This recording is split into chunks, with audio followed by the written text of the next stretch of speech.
जय हिंद सभी को ये पता है कि 23 मार्च शहीदी दिवस होता है। इस दिन भगत सिंह को फांसी लगाई गई थी, लेकिन उन्हीं के साथ राजगुरु और सुखदेव को भी फांसी लगाई गई थी।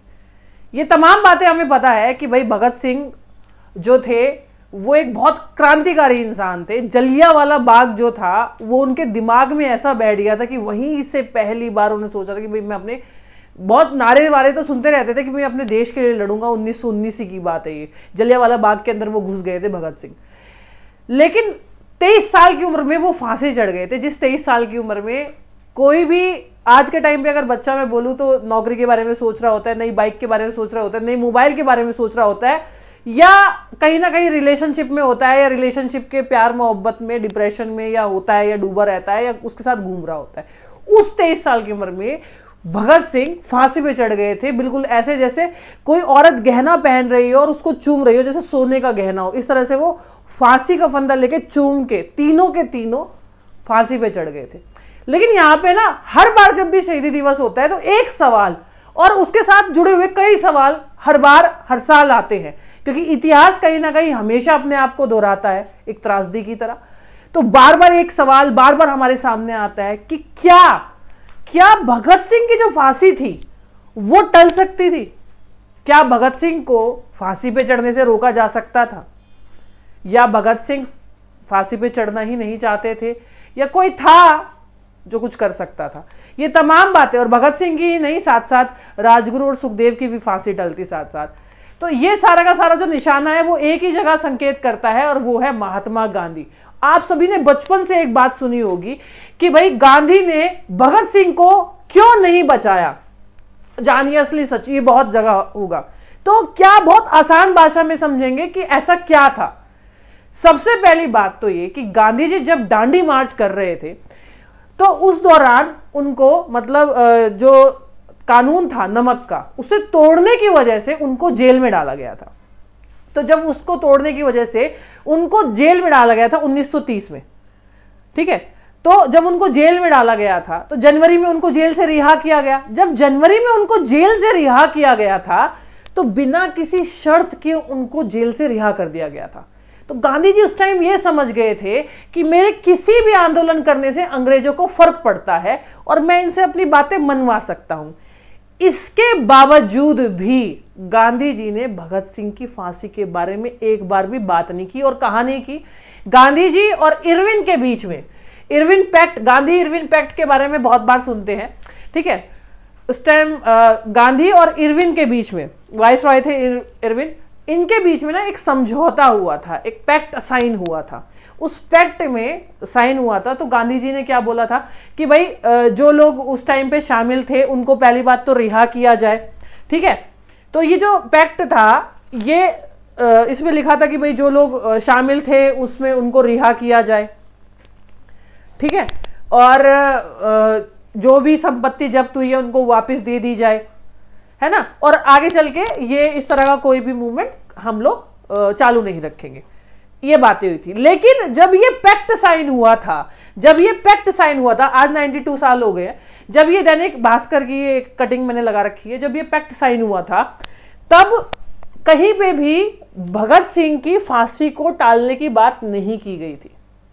और ये पैक्ट कब साइन हुआ था? ये पैक्ट सही 18 दिन पहले भगत सिंह की मृत्यु हुई थी, मतलब उनको मृत्यु नहीं बोल सकते, उनको फांसी पे चढ़ाया गया था, शहीद हुए थे 23 मार्च को, ठीक है। लेकिन 5 मार्च को 1931, 5 मार्च को, यानी फांसी चढ़ने से सही 18 दिन पहले ये साइन हुआ था। और इस साइन करने में, एग्रीमेंट में, इन्होंने कहीं पे भी ये नहीं लिखा था कि भाई भगत सिंह की फांसी टाल दी जाए या उनको रिहा कर दिया जाए, कि हाँ भाई जो शामिल थे, जो अहिंसा के तरीके से लड़ रहे थे, उनको निकाल दो। कहीं पे भी भगत सिंह का जिक्र नहीं हुआ, जबकि ये जिक्र कर सकते थे, क्योंकि जब बिना किसी उसके इनको 5 जनवरी को रिहा कर दिया गया था तो क्या ये जिक्र नहीं कर सकते थे? सबसे पहली गलती कि इन्होंने गांधी इरविन पैक्ट में जिक्र ही नहीं किया उनको रिहा करने का।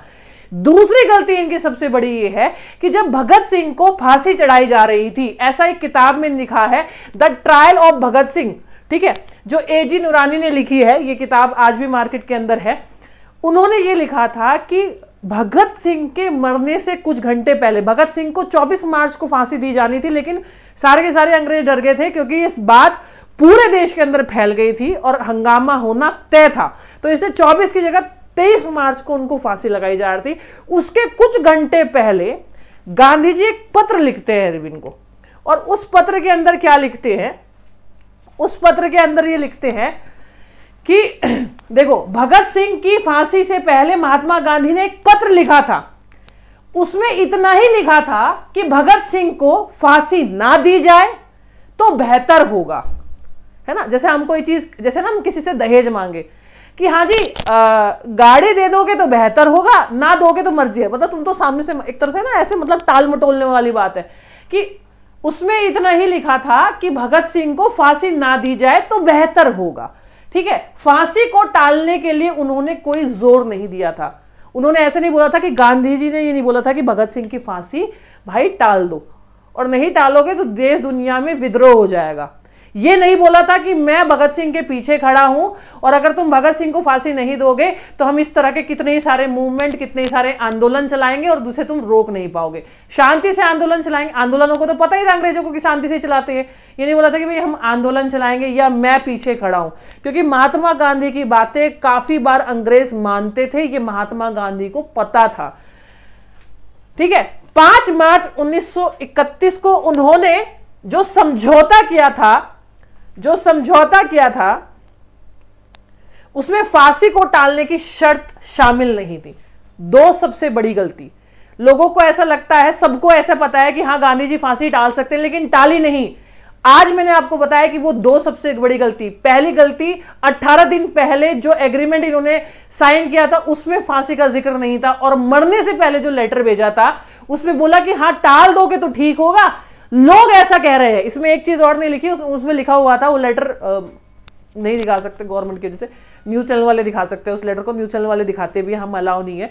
उसमें लिखा था कि लोग कह रहे हैं कि टाल दी जाए नहीं तो अहिंसा होगी। उन्होंने ये नहीं बोला कि मैं कह रहा हूं ऐसा हो जाएगा, तो उन्होंने जोर नहीं दिया और ऐसे भगवान के भरोसे छोड़ दिया कि हाँ लगेगी लग जाएगी, नहीं लगेगी नहीं लगेगी, देखी जाएगी।